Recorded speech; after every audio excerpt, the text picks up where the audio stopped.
నిరుద్యోగుల కోసం నిరుద్యోగ వారంగా ప్రకటించి ప్రతి మంగళవారం మేము నిరాహార దీక్షలు చేస్తూనే ఉన్నాం. రాజశేఖర్ రెడ్డి బిడ్డ నిరాహార దీక్షలు ప్రతి మంగళవారం చేస్తుంటే ఈ నిరంజన్ రెడ్డి ఏమన్నాడో తెలుసా అన్నా?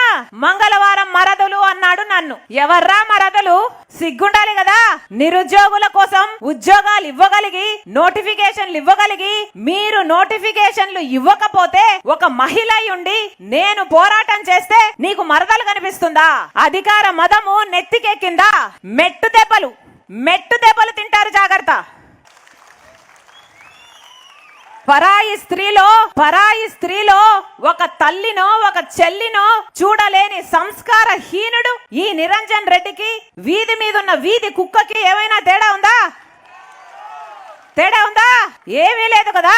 హమాలి పని చేసుకోవాలట. తెలంగాణలో హమాలి పనికి మించిన పనే లేదట. హమాలి పని చేసుకుంటే తప్పేముంది అని అడుగుతున్నారు. బంగారు తెలంగాణ తెచ్చుకుంది, డిగ్రీలు పీజీలు చదివిన పిల్లలు హమాలి పని చేసుకోవాలా?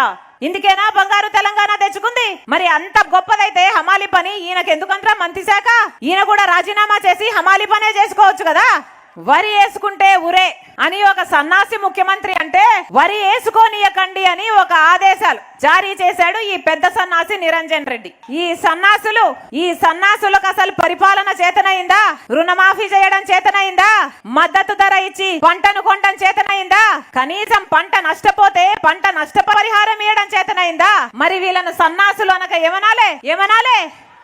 మీ ఎమ్మెల్యే పేరేమిటి? నీళ్ళ నిరంజన్ రెడ్డి అంట కదా. ఈయన ముఖానికి నీళ్ళు ఇచ్చినట్టేనా? పాలమూరు రంగారెడ్డి ప్రాజెక్టు పూర్తయితే లక్షల ఎకరాలకు నీళ్ళొచ్చు కదా.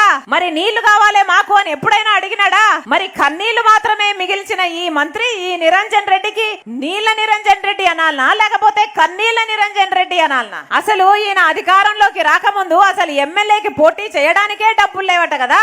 ఇప్పుడు మంత్రి అయినాక వేల కోట్లు సంపాదించాడట. కేసీఆర్ గారు పెద్ద ఫామ్ హౌస్ కట్టుకుంటే ఈయన కూడా 150 ఎకరాలలో ఒక ఫామ్ హౌస్ కట్టుకున్నాడట కదా.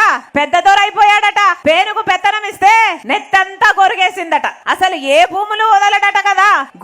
గుడిలో లింగాన్ని మింగే రకమట. గుడిని మింగుతాడట, గుడి భూములను మింగుతాడట, ప్రభుత్వ భూములు మింగుతాడట, గుట్టలను కూడా మింగేస్తాడట కదా.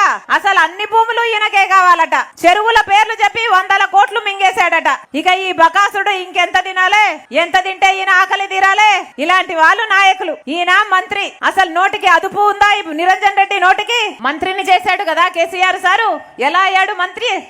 ఎలా అయ్యాడు మంత్రి? మందు తాగేవాడు ముఖ్యమంత్రి అయితే పెగ్గు పోసేవాడు మంత్రన్నా కావాలి కదా. మీ ఊర్లో వాళ్ళే చెప్పారు నాకు. వ్యవసాయ శాఖ మంత్రి కనీసం మద్దతు ధర ఇచ్చి కూడా కొనడం చేత గాని ఈ వ్యవసాయ మంత్రి ఒక మంత్రేనా? ఈ బోడి దానికి మళ్ళీ వ్యవసాయం అని ఒక శాఖ ఉండాలి. ఆ శాఖకు మంత్రి ఉండాలా?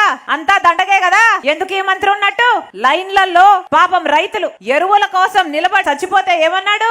సినిమా టికెట్ల కోసం లైన్లలో నిలబడి చచ్చిపోవడం లేదా? గిది అంతే కదా అన్నాడు కదా. అంటే రైతుల ప్రాణాలంటే అసలు విలువే లేని వాడు ఈయన వ్యవసాయ మంత్రి. వంగ చేతగానోడు వరిసేనంతా నేనే కోసానన్నాడట. అసలు రైతుల ప్రాణాలంటే లెక్కే లేని వాడు వ్యవసాయ శాఖ మంత్రి అట. ఈయన ఉద్ధరించేసేస్తున్నాడట. ఎన్ని కథలు చెప్తాడు.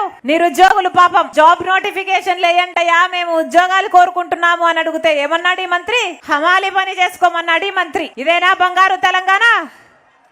హాయ్ ఫ్రెండ్స్, మా టుడే టుమారో యూట్యూబ్ ఛానల్ చూస్తున్నందుకు చాలా థ్యాంక్స్. మరిన్ని లేటెస్ట్ వీడియోస్ కోసం వెంటనే సబ్స్క్రైబ్ చేయండి. అలాగే ఈ బెల్ ని కూడా రింగ్ చేసేయండి. మా నోటిఫికేషన్స్ అన్ని మీ మొబైల్లో వస్తాయి. అలాగే మా వీడియోస్ మీకు నచ్చితే లైక్ చేయండి, షేర్ చేయండి, నచ్చకపోతే కామెంట్ చేయండి.